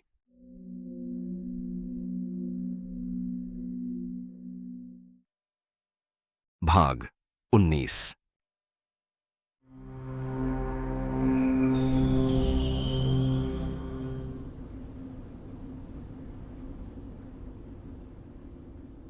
अब विक्रम सिंह ने अपनी जेब से मोबाइल निकाला और राहुल पांडे का नंबर डायल किया। राहुल ने तुरंत फोन रिसीव किया। हाँ, विक्रम सिंह जी, बताइए। सर, यहाँ पर एक बड़ी गड़बड़ हो गई है। जिस ड्राइवर शैलेश की तलाश में हम यहाँ जवाहर नगर आए थे, वह अपने कमरे में मृत पड़ा मिला। हमारे आने से कुछ देर पहले ही किसी ने उसे चाकू घोंपकर मार दिया। जब हम उसके कमरे में पहुंचे तो वह पूर्णतया मरा नहीं था। उसकी सांसें चल रही थीं, लेकिन कुछ देर बाद उसकी सांसें थम गई थीं। विक्रम सिंह बिना रुके बताता चला गया। अरे यह तो बहुत बुरा हुआ। वैसे वह घटनास्थल किस थाने के अंतर्गत आता है? राहुल ने अचरज से भरे स्वर में पूछा। अभी तो थाने का नहीं पता चल पाया है। मैंने अनीस को इस बारे में जानकारी करने को लगाया है। वह थाने के बारे में जानकारी प्राप्त कर रहा है। इसके बाद वह उस थाने को इस सब की सूचना देगा। ठीक है, तुम व्हाट्सएप पर लोकेशन शेयर करो, मैं आता हूं। राहुल ने कहा और संबंध विच्छेद कर दिया।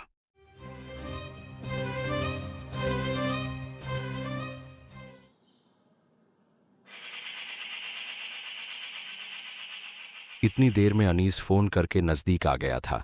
यहाँ के थाने का नाम भी जवाहर नगर ही है। मैंने थाने में फोन करके उन्हें बता दिया है। उन्होंने 10 मिनट में आने को कहा है। इसी बीच गुलाब सिंह भी वहां आ गया था। वह बोला, मैंने बिल्डिंग के हर एक घर में कह दिया है कि घर के पुरुष नीचे पार्किंग में इकट्ठा हो, लेकिन यह पता चलते ही बिल्डिंग के कमरे में खून हो गया है। सब इधर ही बढ़े चले आ रहे हैं। ठीक है, तुम दोनों बाहर खड़े होकर भीड़ को कंट्रोल करो और सबको नीचे पार्किंग में चलने को कहो।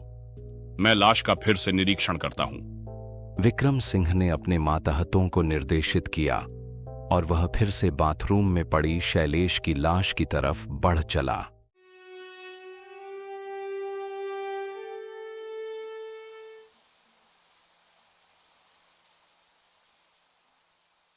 लाश पीठ के बल पड़ी थी और शरीर से निकलकर फर्श पर बिखर गया खून अब तक जमने लगा था।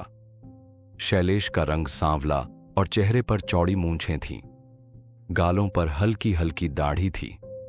उसकी आंखें खुली थीं और उनमें दर्द से ज्यादा विस्मय के भाव थे।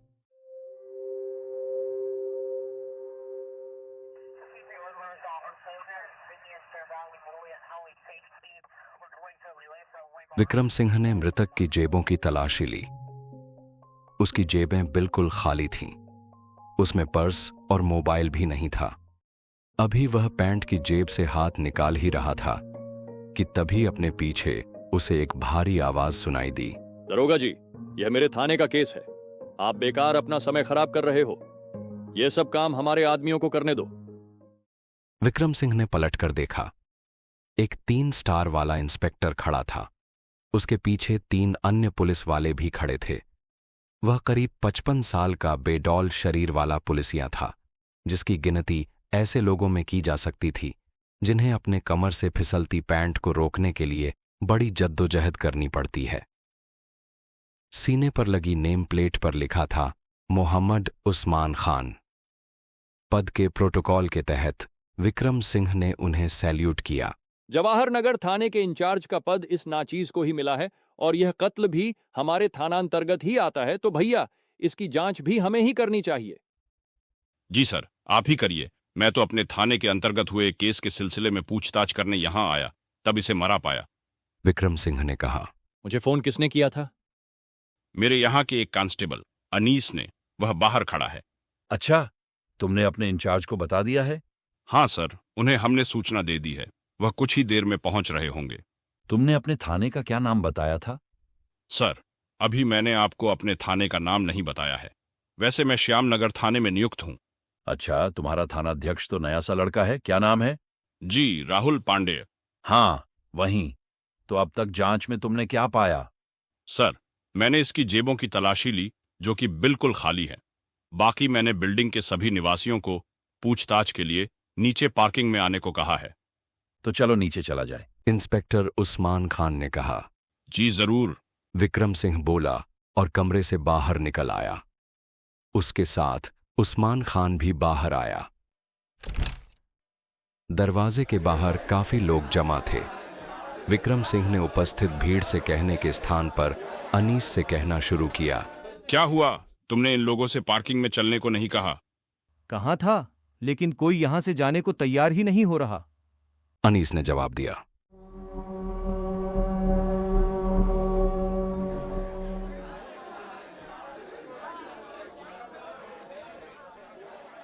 अभी विक्रम सिंह भीड़ से कुछ कहता, उस्मान खान आगे बढ़कर भीड़ से संबोधित हुआ।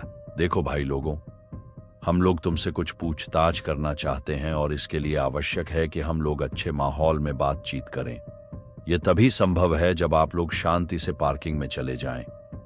वैसे चले तो आप लोग मेरे चाहने पर बिना मर्जी के भी जाएंगे, लेकिन तब माहौल खराब हो जाएगा। बाकी आप लोग खुद समझदार हैं। उस्मान खान की बात का तुरंत असर हुआ, क्योंकि वह लोकल थाने का इंचार्ज था और अधिकांश लोग उसे जानते थे।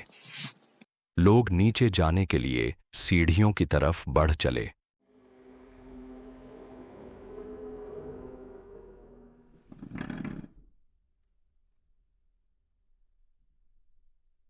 ठीक उसी समय राहुल पांडेय ने वहां प्रवेश किया। उस्मान खान ने आगे बढ़कर हाथ मिलाया। आओ पांडेय जी, कैसे हैं? जी बेहतर, आप अपनी बताओ। मैं भी अच्छा हूं। फिर राहुल ने विक्रम सिंह से पूछा, लाश कहाँ है? विक्रम सिंह ने सामने ही कमरे की तरफ इशारा किया। अरे पांडेय जी, उसको बाद में देखा जाएगा। पहले नीचे चले, जहां पब्लिक को पूछताछ के लिए नीचे इकट्ठा किया है। राहुल पांडेय ने फिर कुछ नहीं कहा और तीनों नीचे की ओर चल दिए। तब तक वहां फॉरेंसिक और फिंगरप्रिंट वाले लोग भी आ गए थे और कमरे में जाकर अपने काम में लग गए थे। अधिकांश लोग नीचे बेसमेंट में इकट्ठा भी हो गए थे। कुछ लोग अपने साथ कुर्सी भी ले आए थे, जिन पर तीनों पुलिस अधिकारी बैठे थे। यह फोटो देखिए और बताइए कि क्या यह शैलेश ही है? विक्रम सिंह ने मोबाइल से खींची फोटो को गैलरी से निकालकर लार्ज किया और सबको दिखाया। जी हाँ, यही है। कई आवाजें एक साथ आईं। कोई बताएगा शैलेश आखिरी बार किससे मिले थे?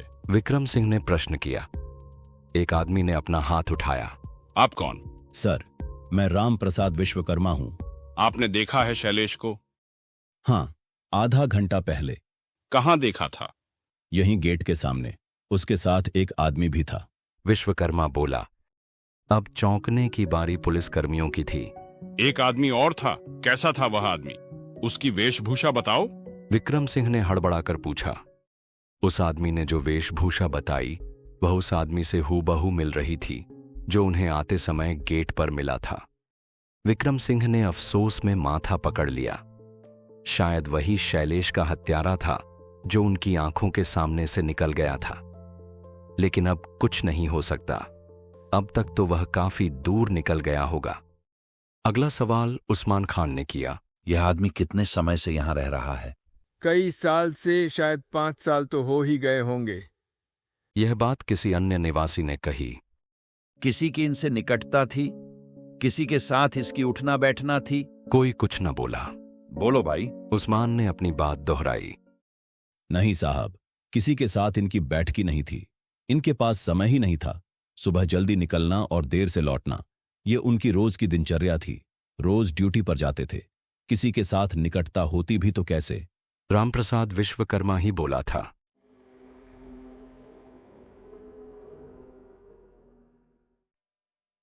भाग 20।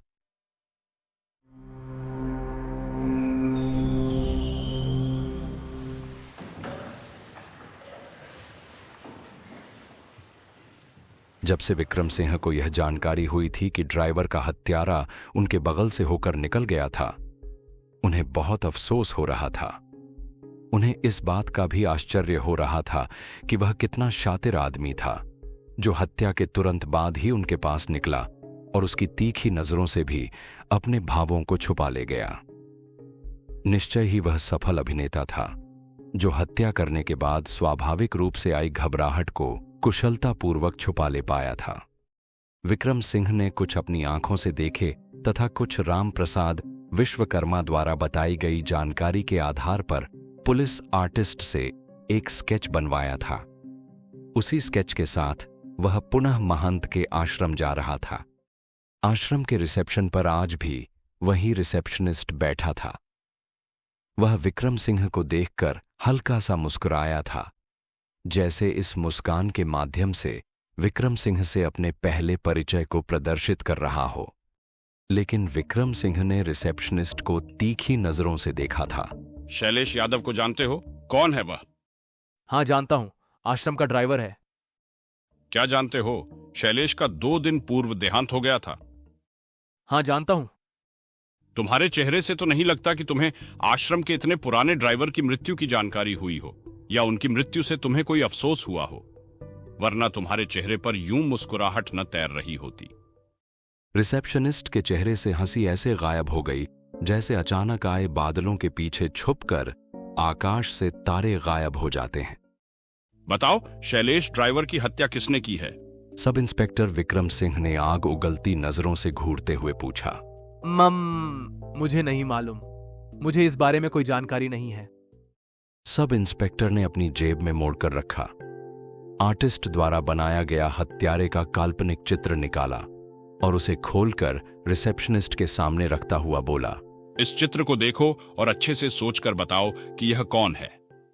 रिसेप्शनिस्ट ने एक बार नजर भरकर चित्र को देखा और फिर चित्र से नजरें हटा लीं। नहीं जानता, चित्र वाले व्यक्ति से मेरी कभी मुलाकात नहीं हुई। जल्दी नहीं, सोचकर जवाब दो। शब्दों को चबाते हुए विक्रम सिंह बोला था। तिरपन कांप गए रिसेप्शनिस्ट के। वह कुछ बोल न सका, सिर्फ डरी नजरों से देखता भर रहा था। मुझे शुक्ला के पास ले चलो। पिछली बार जब विक्रम सिंह और उनके साथियों ने निजी सचिव शुक्ला से मिलने की इच्छा जाहिर की थी, तो रिसेप्शनिस्ट उन लोगों को अंदर नहीं ले गया था, बल्कि निजी सचिव को फोन करके बाहर बुलाया था। लेकिन आज विक्रम सिंह ने शुरुआत में ही ऐसा माहौल बनाया था कि वह कुछ बोल ही न सका। चलिए, कहकर उठा और चुपचाप अंदर की ओर चल दिया। शुक्ला जी अपने कमरे में कंप्यूटर ऑपरेटर के बगल वाली सीट पर बैठे कंप्यूटर पर कुछ लिखा रहे थे। अचानक से अपने सामने विक्रम सिंह को देखकर हकबका गए और अचानक से उठ खड़े हुए। अरे सर, आप अचानक? शुक्ला के मुंह से बरबस ही निकला। परसों आश्रम के एक ड्राइवर का कत्ल हो गया है। मुझे उस वारदात का जांच अधिकारी बनाया गया है और जांच करने कहीं जाने की स्थिति में मैं सामने वाले को कोई सूचना नहीं देता हूं। विक्रम सिंह अत्यंत ठहरे लहजे में बोला था। सब इंस्पेक्टर की भाव भंगिमा कुछ ऐसी थी कि शुक्ला को समझ में ही नहीं आया कि क्या बोले। वह कुर्सी पर धम्म से बैठ गया। विक्रम सिंह ने अपने हाथ में पकड़ा चित्र शुक्ला की तरफ बढ़ाते हुए कहा, इस चित्र को ध्यान से देखो और बताओ ये कौन है। शुक्ला ने चित्र को एक बार देखा, फिर उसे विक्रम सिंह को वापस लौटा दिया और फिर अपनी गर्दन असहमति में हिलाई। विक्रम सिंह ने शुक्ला को घूर कर देखा, फिर हड्डी तक कंपकपा देने वाली आवाज में बोलना शुरू किया। अभी तो मैं जा रहा हूं, लेकिन कल फिर आऊंगा। अब की बार पूरी तैयारी के साथ आऊंगा। समय शाम के 5 बजे। आश्रम के हर आदमी को उस समय उपस्थित रहना है। किसी से भी पूछताछ की जा सकती है। इतना कहकर वह कुछ पल के लिए रुका। एक बात अपने दिमाग में बैठा लेना कि डबल मर्डर का मामला है। दोनों मामले एक दूसरे से संबंधित हैं और इस मामले का सूत्र इसी आश्रम में कहीं है। अतः आश्रम के हर व्यक्ति को 5 बजे उपस्थित रहना है। हर व्यक्ति को, आश्रम के सफाई कर्मचारी से लेकर महंत जी तक। जो उस समय नहीं होगा वह मेरे निशाने पर होगा और फिर वह अपने अंजाम के बारे में खुद सोच सकता है। यह कहकर वह पलटा और तेज कदमों से बाहर निकल गया।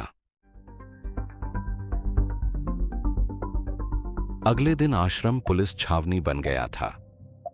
श्यामनगर थाने के अतिरिक्त 2 अन्य पुलिस थानों से भी पुलिस फोर्स बुलाया गया था। पुलिस ने पूरे आश्रम को अपने घेरे में ले लिया था। पुलिस वाले बाहर भी थे और अंदर भी थे। कल जब विक्रम सिंह आश्रम से लौटकर थाने आया तो सीधे थाना इंचार्ज के कक्ष में घुस गया। उसने थाना इंचार्ज को सारा प्रकरण समझाया और अनुरोध किया कि वरिष्ठ पुलिस अधीक्षक से कल छापा मारने की अनुमति ले ली जाए। तब राहुल पांडे ने विक्रम सिंह की बात मानते हुए वरिष्ठ पुलिस अधिकारी से इस बारे में मुलाकात करने की सहमति दे दी, लेकिन उन्होंने विक्रम सिंह से भी साथ चलने को कहा।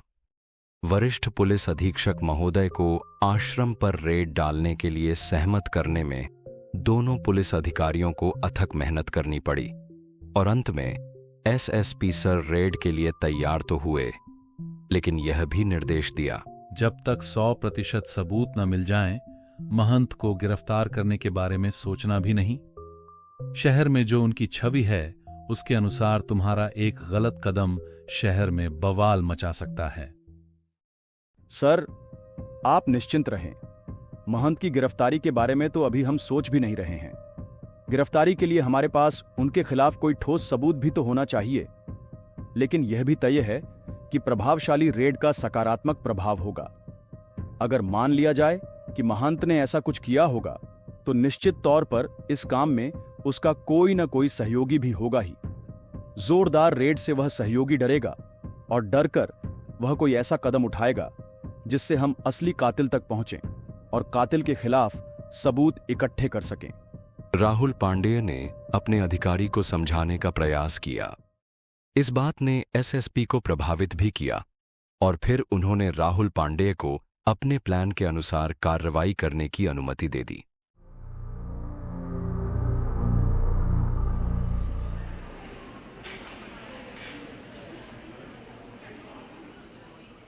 आश्रम के प्रवचन हॉल में सभी लोग इकट्ठे थे। ऊपर के प्लेटफॉर्म पर कुछ कुर्सियां रखी थीं, जिन पर राहुल पांडेय, विक्रम सिंह, धर्मेंद्र दयाल और महंत जी बैठे थे। शेष सभी लोग प्लेटफॉर्म के सामने नीचे पड़ी कुर्सियों पर बैठे थे। चूंकि यह प्रवचन हॉल था, अतः साउंड सिस्टम की भी वहां अच्छी व्यवस्था थी। विक्रम सिंह के हाथ में कार्डलेस माइक था और उसकी रौबीली आवाज पूरे हॉल में गूंज रही थी। घटना की शुरुआत वहां से होती है जब बैंक में काम करने वाली एक लड़की अपने कमरे में रहस्यमय तरीके से मृत पाई जाती है। जब मृतका के सामान की जांच की जाती है तो उसके मोबाइल से झांत होता है कि उसके मोबाइल से आखिरी कॉल महंत जी के मोबाइल पर की गई थी। जब महंत जी से इस कॉल के बारे में बात हुई तो उन्होंने बताया कि वह मोबाइल अब शैलेश ड्राइवर के पास है। जब शैलेश की खोज की गई तो पुलिस अधिकारियों को उसके कमरे पर पहुंचने पर वह लाश के रूप में मिला। उनके वहां पहुंचने से ठीक पहले किसी ने शैलेश की भी हत्या कर दी। वह अपने कमरे में मृत पाया गया। उसके पास मोबाइल नहीं था। इसका मतलब हत्यारा जो भी कोई भी है, सबूत मिटाने के लिए हत्या करने से भी गुरेज नहीं कर रहा है। इससे दो बातें स्पष्ट होती हैं। इतना कहकर विक्रम सिंह शांत हो गया और सामने बैठे लोगों के चेहरे पर नजर टिका दी। पहली बात यह कि मुझे पूरी संभावना है कातिल या उससे संबंधित कोई व्यक्ति कहीं न कहीं आश्रम से झूठा है। दूसरी बात, जो पहली बात से भी ज्यादा महत्वपूर्ण है, यदि इस प्रकरण से संबंधित थोड़ी भी जानकारी किसी के पास है तो वह पुलिस को इस बारे में बता दे, क्योंकि यदि उसने पुलिस को सारी बातें नहीं बताई तो पुलिस उसके बचाव के लिए कुछ नहीं कर पाएगी। ऐसे में तीसरा नंबर किसी का भी हो सकता है, पुलिस से जानकारी न शेयर करने वाले का भी। ये तो मैं तुम लोगों से कह ही चुका हूं कि वह इतना शातिर है कि अपने खिलाफ प्रयुक्त होने वाले किसी भी सबूत की संभावना होने पर अपना बचाव करने के लिए किसी का भी खून कर सकता है। अब जिस किसी को भी कोई जानकारी देना हो तो एक एक कर सब इंस्पेक्टर धर्मेंद्र को नोट करा दें। इंस्पेक्टर साहब, सबसे पहले मेरा ही बयान सुन लें या नोट कर लें। मैं जो भी बयान दूंगा सार्वजनिक तौर पर दूंगा, अपने आश्रम के साथियों के सामने दूंगा, जिससे किसी के मन में मुझे लेकर कोई भ्रम हो तो समाप्त हो जाए। महंत की धीर गंभीर आवाज पूरे हॉल में गूंज गई। हॉल में बैठे हर व्यक्ति की नजरें महंत जी पर टिकी थीं। महंत जी ने फिर से बोलना शुरू किया।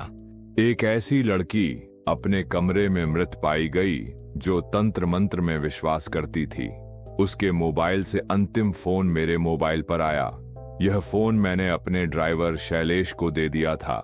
जब शैलेश को ढूंढा गया तो वह अपने आवास पर मृत पाया गया।